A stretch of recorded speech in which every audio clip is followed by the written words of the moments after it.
আসসালামু আলাইকুম। আজকে আমি শিং মাছের ঝোল রান্না করব আলু দিয়ে। একটা প্যানে পর্যাপ্ত পরিমাণ তেল দিয়ে আমি পেঁয়াজ কুচিগুলোকে গোল্ডেন ব্রাউন কালার করে ভেজে নিব। এখানে দিয়ে দিয়েছি আদা রসুনের পেস্ট, কাঁচামরিচ কুচি দিয়ে তেলের সাথে ভালো করে এটাকে আমি একটু ভেজে নিব। তারপর দিয়ে দিব আমি পানি দিয়ে এখন আমি গুঁড়া মশলা অ্যাড করব। দিয়ে দিলাম ধনিয়ার গুঁড়া, জিরার গুঁড়া, লবণ, মরিচের গুঁড়া দিয়ে এখন ভালোভাবে মশলাটাকে কষিয়ে নিব। দেখতেই পাচ্ছেন মশলাটা কষানো হয়ে গিয়েছে, মশলা থেকে তেল ছেড়ে দিয়েছে। এখন আমি মাছগুলো দিয়ে দিব। এখানে আমি কই মাছ, শিং মাছ রান্না করেছি একসাথে।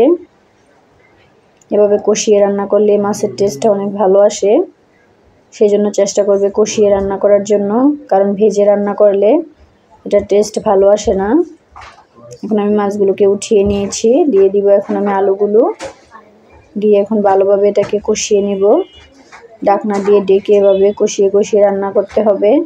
তরকারির টেস্ট তখনই ভালো আসবে যখন আপনারা ভালোভাবে কষাবেন।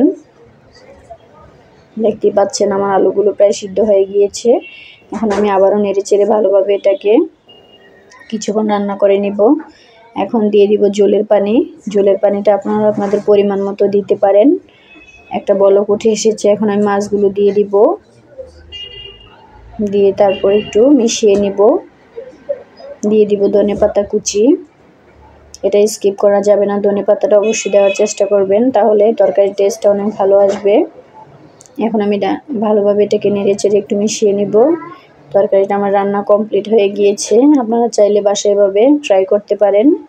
ভিডিওটা ভালো লেগে থাকলে লাইক কমেন্ট শেয়ার করতে ভুলবেন না, সাবস্ক্রাইব করে দিবেন। সবাই ভালো থাকবেন। আসসালামু আলাইকুম।